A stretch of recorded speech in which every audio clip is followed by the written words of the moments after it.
Buonasera da Sicilia 24, vediamo insieme i titoli di questa edizione.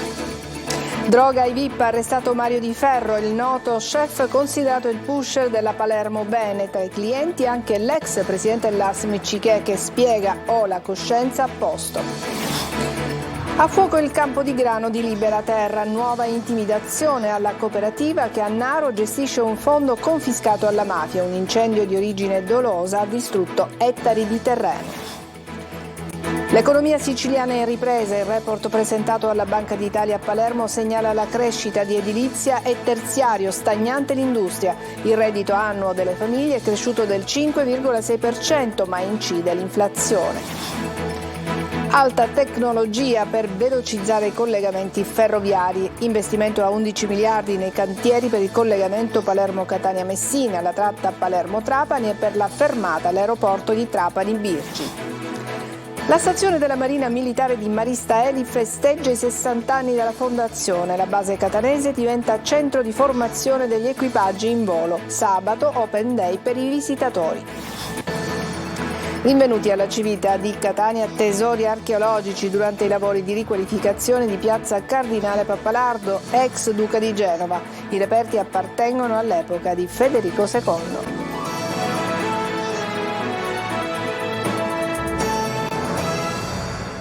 Arrestato a Palermo, ben trovati a Sicilia 24, arrestato a Palermo Mario Di Ferro, chef molto noto, gestore del ristorante Villa Zito. Secondo gli inquirenti sarebbe lo spacciatore dei VIP del capoluogo. Acquisterebbe da noti rivenditori di droga, vicini anche a Cosa Nostra, per poi rivendere a politici e professionisti. Tra i suoi clienti ci sarebbe anche l'ex presidente dell'ARS Gianfranco Miccichè. Sentiamo Maglio Viola. Sarebbe il pusher dei VIP di Palermo e il primo caso di cessione agli stupefacente contestatogli nel mese di aprile scorso non sarebbe certamente l'unico. Almeno questa è l'accusa mossa allo chef nonché gestore del noto ristorante di Villa Zito in pieno centro della città di Palermo, Mario Di Ferro. Il GIP Antonella Consiglio ha disposto una misura cautelare per 6 persone alle quali vengono contestati a vario titolo diversi episodi di vendita e cessione di droga ai clienti della Palermo Bene. Tra gli indagati c'è proprio lui, Mario Di Ferro, accusato nel provvedimento di aver procurato e ceduto cocaina tra gli altri all'ex presidente dell'ARS Gianfranco Miccichè, che però non è indagato. L'inchiesta è coordinata dal procuratore del capoluogo Maurizio De Lucia e dall'aggiunto Paolo Guido. Miccichè andava a comprare la droga con l'auto blu, quella di servizio dell'ARS secondo l'ordinanza. Si tratta della stessa autovettura nella quale nei giorni scorsi è stato trovato un dispositivo GPS piazzato per seguire i suoi spostamenti. Lui, Miccichè, ammette di conoscere Mario Di Ferro. Andavo alle sue feste che erano molto divertenti, ma non c'era droga, dice. Poi con una nota ufficiale precisa: escludo in maniera categorica che io mi muova in macchina con il lampeggiante acceso, è un errore che ho fatto nella vita di cui sono pentito. Considero molto più importante nella mia vita di essere stato onesto, non avere mai fatto del male a nessuno, non avrei mai rubato un centesimo. Per ognuno di noi qualche errore nella vita l'ho fatto. L'importante è essere a posto con la propria coscienza e io lo sono. Il procedimento nasce da un'intercettazione disposta nell'ambito di un'altra indagine. Gli inquirenti ritengono di essere arrivati ad accertare diversi episodi di cessione di droga che l'indagato avrebbe realizzato con l'apporto di altre persone come Gioacchino e Salvatore Salamone, già condannati per spaccio in un processo sui traffici dei clan mafiosi palermitani. Di Ferro si sarebbe rivolto a loro per rifornirsi dello stupefacente e avrebbe anche usato 3 suoi dipendenti come pusher. Sia i Salamone che i dipendenti sono indagati. A Di Ferro sono stati concessi gli arresti domiciliari, ai Salamone è stata disposta la custodia cautelare in carcere, ai 3 dipendenti di Villa Zito è stato imposto l'obbligo di firma. Mario Di Ferro fu sorpreso ad aprile a vendere cocaina all'ex funzionario dell'ARS Giancarlo Migliorisi, all'epoca nella segreteria tecnica del presidente dell'Assemblea Gaetano Galvagno. Migliorisi ammise l'acquisto e venne licenziato da Galvagno. Già allora si disse che la droga però fosse destinata a qualcun altro. Ancora un attentato intimidatorio alla cooperativa Rosario Livatino Libera Terra di Naro nell'Agrigentino. Ignoti hanno dato alle fiamme oltre 30 ettari di terreno sottratti alla mafia e coltivati a grano. Davide Sardo. Oltre 30 ettari di terreno coltivato a grano in contrada Gibesi dalla cooperativa Rosario Livatino Libera Terra di Naro, diretta da Giovanni Loiacono, sono stati incendiati. È un fondo confiscato alla mafia oltre 30 anni fa e assegnato alla Rosario Livatino Libera Terra nel 2015. Pochi sono i dubbi sull'origine dolosa delle fiamme. I focolai sono divampati da punti diversi e anche da porzioni di terreni assegnati divisi da ampie strade asfaltate. Si tratta di una escalation di danneggiamenti che perdura dal 2019 ad oggi. Purtroppo non è il primo evento che viene denunciato, solo nella contrada Gibesi siamo all'8ª denuncia negli ultimi 8 anni. Nonostante gli sforzi delle forze dell'ordine, della procura, comunque delle istituzioni che sono vicine alla cooperativa Rosario Livatino, purtroppo i fatti sono questi. Ancora questi eventi si ripetono, pertanto la situazione è preoccupante, sarebbe auspicabile una diversa coordinazione tra tutte le istituzioni, tra la cooperativa ma anche il mondo dell'associazionismo, affinché si trovi il modo per ripristinare la legalità in questi luoghi. Anche il sindaco di Naro, Maria Grazia Brandara, esprime solidarietà alla cooperativa e si dice rammaricata per quanto accaduto. Ogni anno di questi tempi è come un rituale. A me i rituali non piacciono, sono veramente indignata, quello sì. Ragazzi che dalla mattina alla sera, ogni giorno dell'anno, si spendono per portare avanti un'iniziativa per dare sostegno alle loro famiglie, ma soprattutto una cooperativa che è simbolo della lotta alla mafia, perché è una gestione di un bene confiscato virtuoso. E allora non posso che essere arrabbiata, forse dire poco, sono veramente indignata. Il danno provocato alla cooperativa è stato quantificato in circa 20.000 euro ed è coperto da assicurazione. Indagano i carabinieri. Rapina a un portavalori a Palermo, 5 uomini incappucciati hanno bloccato il furgone che stava per raggiungere l'autostrada Palermo-Mazzara del Vallo. Dopo aver sottratto i soldi, i 5 sono fuggiti a bordo di una Lancia Y rubata. Il bottino è di oltre 100.000 euro. Con quasi 3.000 presenze di migranti è al momento saturo l'hotspot di Lampedusa, nonostante i continui trasferimenti disposti dalla prefettura di Agrigento. Salgono a 31 per un totale di 1.388 persone gli approdi a partire dalla mezzanotte. L'economia siciliana è in crescita, come del resto avviene anche nel resto d'Italia, con un andamento che non è però uniforme. Vanno bene edilizia e terziario, non altrettanto l'industria. A certificarlo il report annuale della Banca d'Italia che è stato presentato oggi a Palermo. Marco Gulla.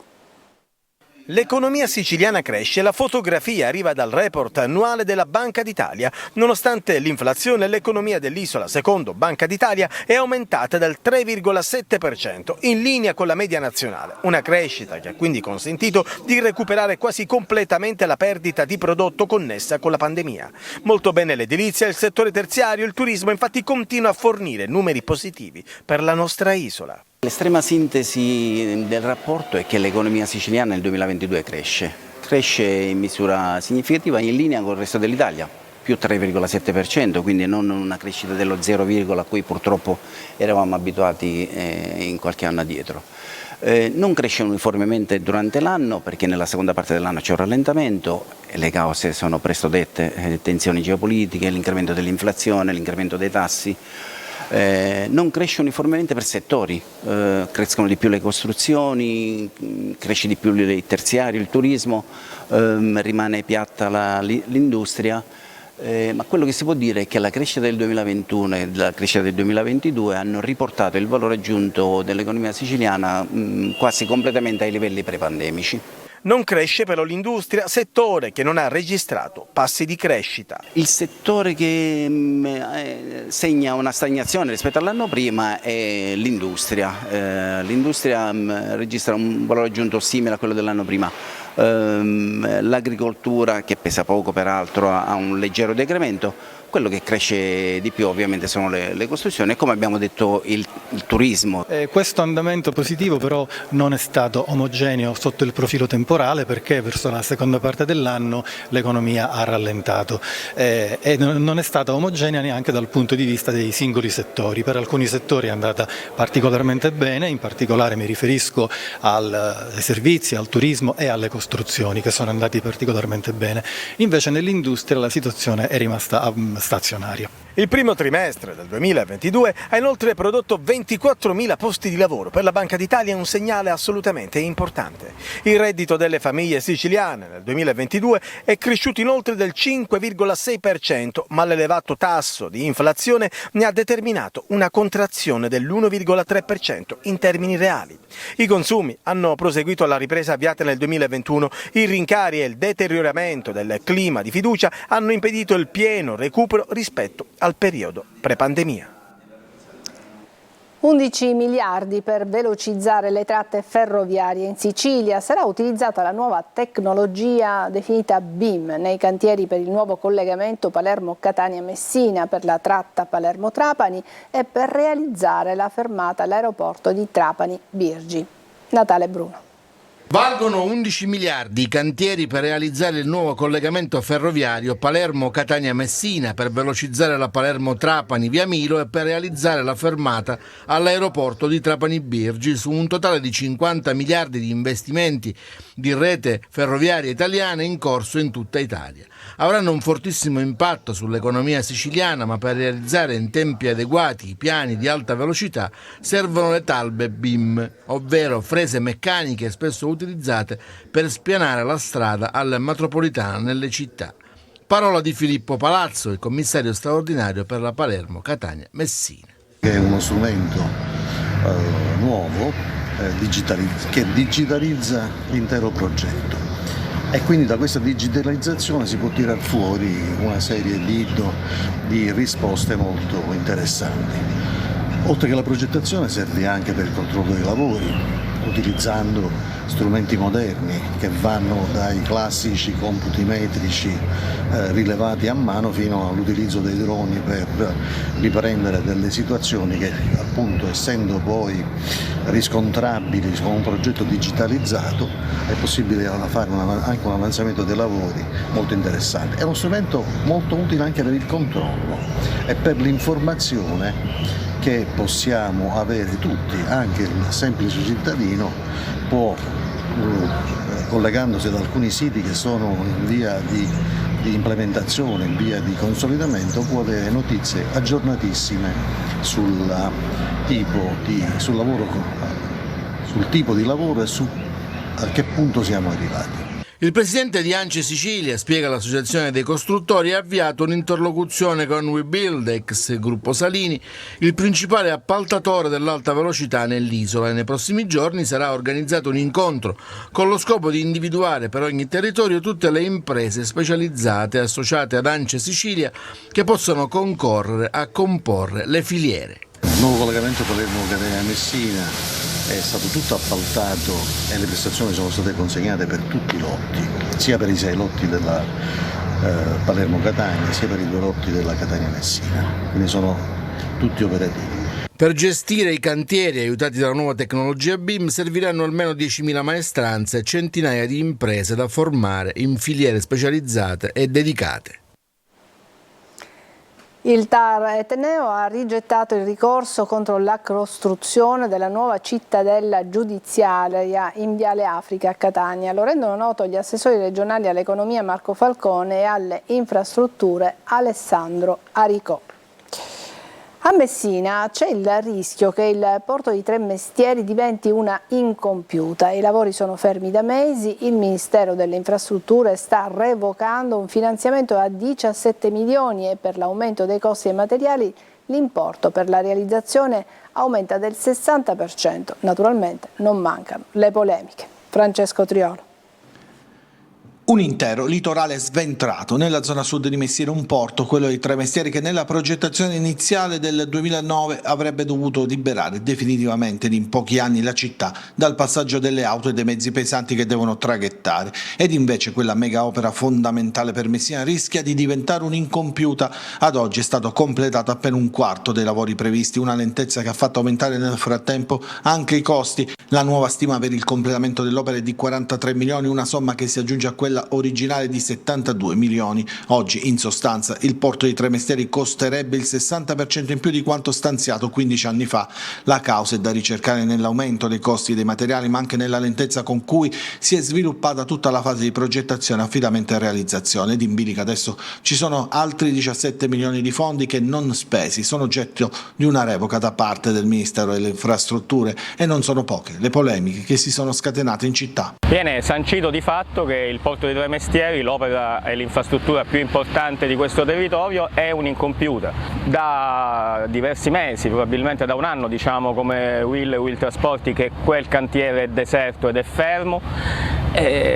Oggi vengono a mancare 17 milioni di euro di finanziamenti da parte del Ministero, sono i fondi PON, verranno a mancare altri 4 milioni e mezzo di fondi PAC.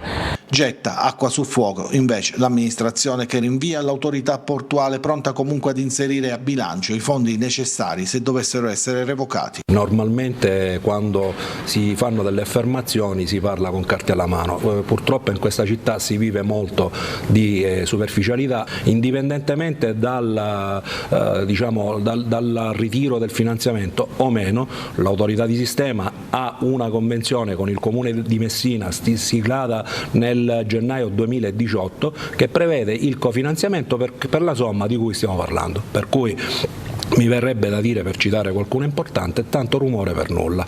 In questo momento quello del porto dei Tre Mestieri è il cantiere più grande ed importante che c'è in provincia di Messina. I lavori sono fermi per la difficile situazione della nuova Coedmar, l'azienda che ha vinto l'appalto e che ha in corso una procedura giudiziaria dalla quale può venire fuori solo se riesce a cedere il ramo d'azienda siciliano. Sono stati assolti dai giudici della Corte d'Appello gli ex assessori della Regione siciliana Lucia Borsellino, Baldassare Gucciardi e Ruggero Razza e i dirigenti generali Salvatore Sammartano e Mario La Rocca per i compensi pagati alla Regione siciliana ai componenti del Consiglio di amministrazione della Fondazione Istituto Giglio di Cefalù nel periodo 2015-2020. In primo grado erano stati condannati a risarcire la Regione per circa 381.000 euro. E adesso parliamo di sanità. Ha destato allarme la nota diramata dall'ASP di Catania che sospende i ricoveri programmabili dal 15 luglio al 15 settembre. Il direttore sanitario Antonino Rapisarda ai nostri microfoni chiarisce che le urgenze resteranno garantite. Sul tavolo continua ad esserci però sempre il problema della carenza d'organico. Emanuela Corsi. La nota è la nota che abbiamo fatto tutti gli anni, che si faceva anche quando ero medico giovane, per permettere la fruizione di ferie al personale che, voglio ricordare, in questo momento storico è particolarmente stanco. Il direttore sanitario dell'ASP di Catania, Antonino Rapisarda, chiarisce il contenuto della nota diramata dall'azienda e i presidi ospedalieri relativa alla sospensione dei ricoveri programmabili dal 15 luglio al 15 settembre, che ha suscitato preoccupazione e allarme. Non vuole assolutamente dire che chiudiamo i ricoveri, anzi continueremo a garantire tutte le attività assistenziali. Ma al di là della nota resta la situazione critica di molti ospedali del Catanese che, come nel resto d'Italia, soffrono per la carenza di personale medico ed infermieristico. Il problema è legato al cambio generazionale.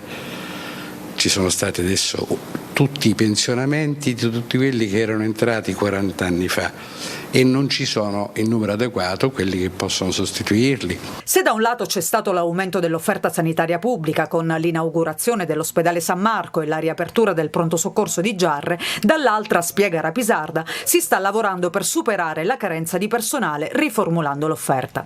Relativamente al San Giovanni di Dio e Sant'Isidoro di Giarre, che serve un'utenza di circa 80.000 abitanti, è al vaglio l'ipotesi di un accorpamento con il Santa Marta di Acireale e il Cannizzaro di Catania. E A mio modo di vedere è certamente una buona idea, certo bisogna lavorarci, perché chi lavora all'ospedale di Giarra ha un contratto con la Spedi Catania, chi lavora al Cannizzaro ha un contratto col Cannizzaro, non è una cosa, ritengo, che si può fare dall'oggi al domani. In prospettiva certamente mi sembra una buona idea. Poi c'è il tema delle liste d'attesa infinite per visite ed esami specialistici presso gli ospedali, altro nervo scoperto ormai da tempo. Abbiamo avuto un input molto chiaro dall'assessorato, abbiamo delle somme a disposizione importanti per il recupero delle liste d'attesa e ci stiamo muovendo in questo senso. Le voglio anticipare per esempio che per gli screening oncologici siamo già in linea. Nonostante la fuga verso la sanità privata, l'obiettivo è difendere la sanità pubblica, dove non esistono soltanto criticità ma anche eccellenze, affinché tutti i cittadini possano ricevere servizi adeguati. Noi che ci crediamo certamente non faremo mai morire la sanità pubblica, o come direbbe un buon soldato moriremo con lei. Speriamo che questo non abbia mai a succedere e faremo l'impossibile perché non succeda. I carabinieri di Catania hanno salvato un 59enne che, dopo aver ricevuto una lettera di licenziamento da un'azienda, è salito sulla terrazza di uno degli edifici delle ciminiere e, scavalcando il parapetto, si è messo a cavalcioni su una trave perimetrale esterna alta circa 20 metri dal suolo, minacciando di lanciarsi. A notare l'uomo sono stati dei passanti che hanno chiamato il 112. Dopo una complessa attività di negoziazione, i carabinieri hanno convinto l'uomo a desistere. E adesso una pausa, ci vediamo tra poco.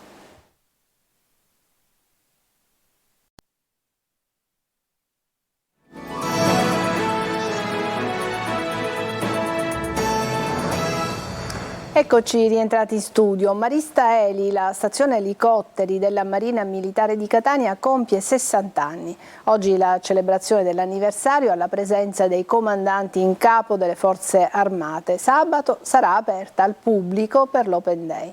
È andata per noi Lorena Dolci. Non parlano solo il linguaggio della guerra. Questi giganti si alzano in volo nel caso di eruzione dell'Etna o per l'emergenza Stromboli. Intervengono per trasporti sanitari urgenti fino ai soccorsi in mare dei migranti. Somma tutte queste funzioni Marista Eli, la stazione elicotteri della Marina Militare Italiana, che festeggia oggi 60 anni dalla fondazione. A dare il benvenuto il comandante della stazione, che ricorda gli innumerevoli compiti, oltre al fondamentale supporto alle squadre navali. Compiti fondamentali sono anche il supporto alla protezione civile, antincendio boschivo che è appena iniziato. Come ogni anno abbiamo un elicottero pronto a decollare in un'ora per poter intervenire su eventuali incendi nella zona del catanese e non solo. Coinvolta in tutte le principali operazioni della Marina Militare, Marista Eli rafforza la sua vocazione di addestramento, diventando da quest'anno centro di formazione degli equipaggi in volo. Fondamentale l'addestramento in un'area particolarmente impegnativa e collegata anche a tanti rischi, che è quella delle operazioni aeree, che sono essenziali per l'operatività della squadra navale. Poco più di 500 addetti, un parco mezzi di 20 aeromobili che si va rinnovando. Quest'anno, nel 2023, proprio nel 60° anniversario, viene costituito adesso il terzo polo a Marista Eli Catania, nel senso che oltre agli elicotteri H101 e agli AB212 verranno i modernissimi ultimi SH90. Potrete ammirarli da vicino sabato prossimo, quando Marista Eli aprirà le porte al pubblico dalle 9 alle 18 per l'Open Day, rivolta a grandi e piccini. Ci sarà da divertirsi anche per i più piccini, vedere elicotteri, simulatori e giochi di ogni tipo, quindi interessante, da fasce d'età dai 6 ai 60 anni, agli 80 anni, ai 100 anni, la base è aperta a tutti, vi aspettiamo con ansia. A Catania, durante i lavori di riqualificazione in piazza Cardinale Pappalardo, ex piazza Duca di Genova, sono emersi alcuni reperti. Gli archeologi della soprintendenza li hanno datati, appartengono all'era di Federico II. Simona Mazzone. Appartengono all'era di Federico II i reperti rinvenuti durante i lavori di riqualificazione di piazza Cardinale Pappalardo, ex Duca di Genova, nel cuore della Civita a Catania. Si tratta di piccoli oggetti suppellettili dell'epoca, venuti alla luce senza eccessiva sorpresa, visto che Catania è stata ricostruita su più strati e ogni scavo riserva spesso qualche ritrovamento, tanto che di fronte a questa probabile evenienza a inizio lavori era presente un professionista archeologo del comune. I ritrovamenti affidati alla sovrintendenza sono stati stati subito catalogati e analizzati dagli archeologi che li hanno appunto datati.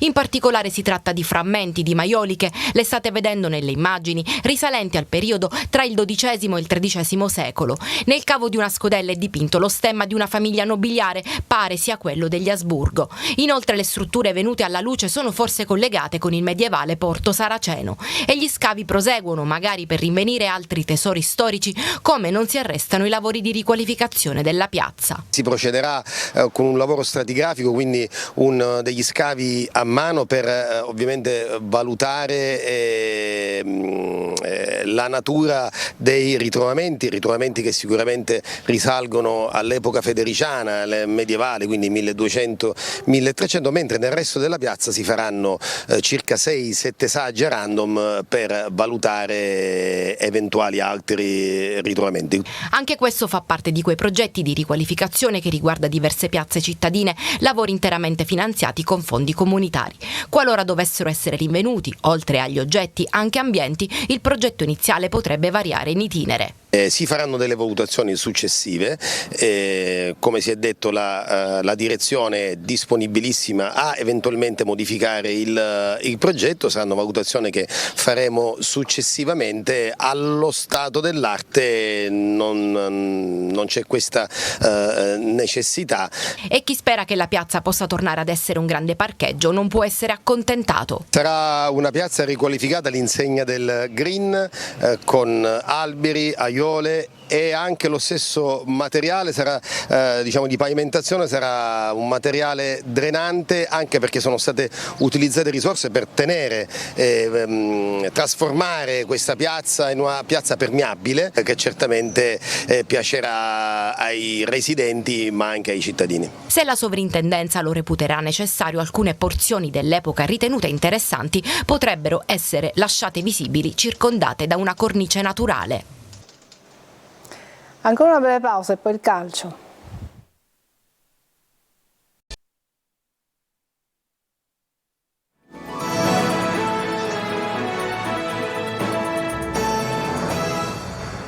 Eccoci al calcio, fine settimana di lavoro per la dirigenza del Catania che in concomitanza con l'arrivo in città del tecnico Tabbiani ha programmato un vero e proprio summit di mercato.